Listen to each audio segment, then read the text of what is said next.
Hey everybody. Sorry for my appearance. I went to the gym, came home, walked the dog, and sat down and watched the game and started taking notes and everything like that. And what I'm about to talk about is purely speculation on my part. If you're new here, and if you've never watched any of my videos, I just want to give a disclaimer. I'm not an insider. I am not in any way associated with the Hurricanes. I don't even really know anyone who works for them or anything like that. I'm just a guy who plays beer league on the weekends, and I sit here in my man cave and I make videos about the Hurricanes and numerous other hockey related topics, and I'm relatively new at it. I've only been doing it for about 6 months. But one thing I'm not new at is watching this team. I have watched it evolve from a Stanley Cup winning franchise to a team that missed the playoffs for 9 years straight and was the subject of many jokes and many relocation rumors, to what it evolved to be over the last few seasons under Brind'Amour and Dundon and Waddell and all those guys. And then we see this rough start that the team has had this year. Now I'm not hitting the panic button just yet. But here's something I will say. Over the course of the last 5 seasons between the regular season and the playoffs, I think that I have sat down and watched about 400 to 425 games. And I can safely say that the vibe I'm getting right now, whatever is causing the team to not be playing that well, is something that goes beyond the on-ice product. Now, this is nothing more than speculation based on observations on my part. I can tell you the last few times that I felt like I was seeing the team have this negativity surrounding it, this negative vibe. The last time I saw this much negativity around the team, this weird drop off in performance that kind of came out of nowhere, some things ended up correlating with it. The situations I'm specifically pointing to, one of them was prior to Brind'Amour taking over the team. It was a very tragic thing. I won't say what it was, but if you've been following the team, you probably remember. There was a similar situation involving a former Hurricanes player a couple of years later while Brind'Amour was running the team. Right after Dundon bought the team, when Ron Francis was relieved of his duties and subsequently let go as the general manager, it seemed like that the Hurricanes had a fall off when they still had some pretty serious playoff hopes going. In the latter part of 2018, there was a lot of speculation that Brind'Amour had lost the room and the team had lost confidence in him.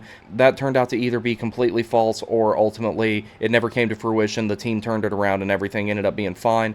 And in their last 41 games of that season, starting in January or so, they really turned it around and they went on a big run and they managed to make the playoffs and then were pretty successful in the postseason, making it to the conference finals. Here's some things that I noticed, particularly from the Tampa game tonight. I personally expected to see a shuffling of the defensive pairs with Brett Pesce out. And it was a good time to experiment with stuff because, let's face it, it's not working. The Orlov and D'Angelo pair in particular was really not working. Shea and Pesce are not as good as they were last season so far. They've not been the worst thing, but they're not nearly as good as they were.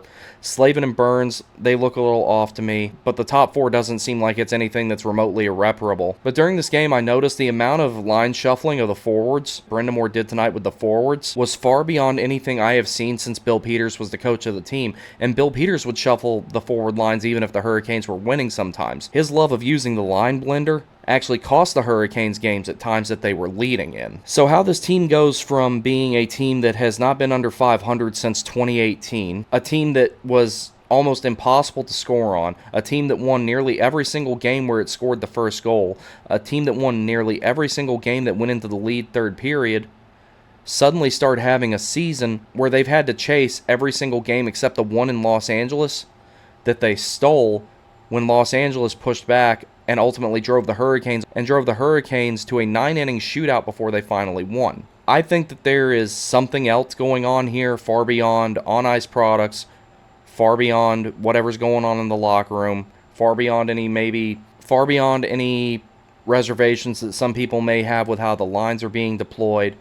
There's something more to it than that because I feel like I've seen this before. And the other times that I've seen it, there was something external affecting the team. For example, tonight, I have not seen Sebastian Aho on the wing except for a short amount of time when Victor Rask came back the year the Hurricanes broke the drought.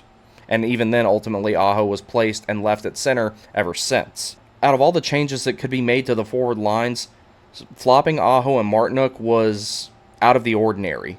to say the least. And I think that there were probably 9 or 10 different line combinations between the second and the third period alone, by my estimation, because as I was sitting there taking notes of the game for the show this weekend, I was having a hard time keeping up with everything that was going on as far as how many changes were being made to the forwards. The defense stayed ultimately the same throughout the game, and there were a few positives there. Players that I felt like had a particularly weird vibe during this entire game, particularly were Aho, Natchez, Slavin, and ultimately behind the bench, Brindamore felt kind of weird to me and everything like that. Normally, he gets a lot more animated if he doesn't like a call or if he doesn't like what's going on, if it gets extreme enough, and this felt like it was definitely one of those games.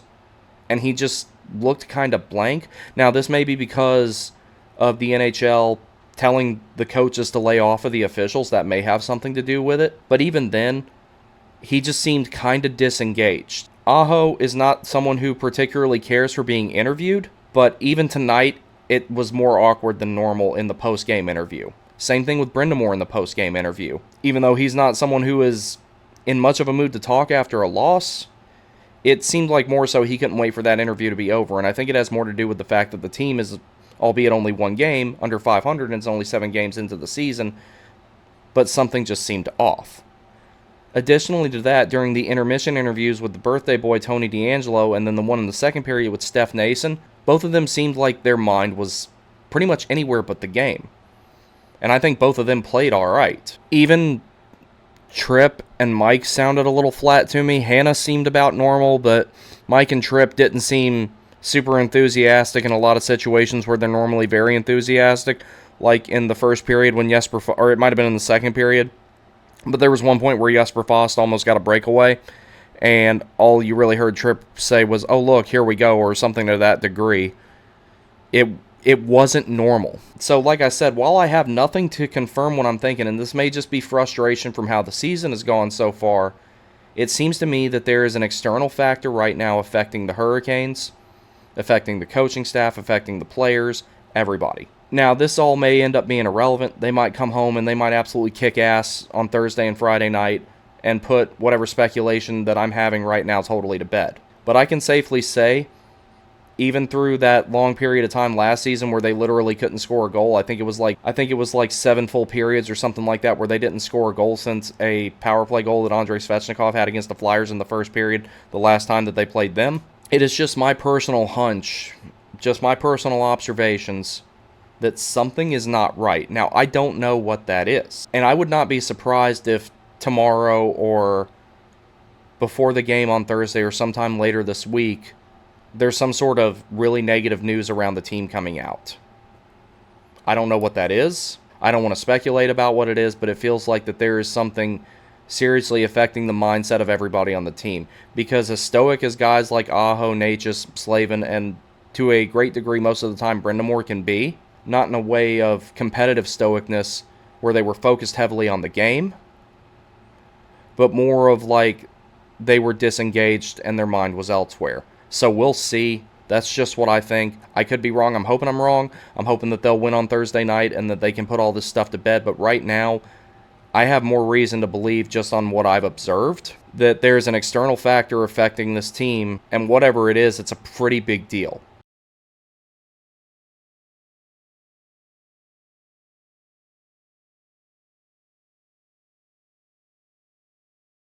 Than this one, but something's off.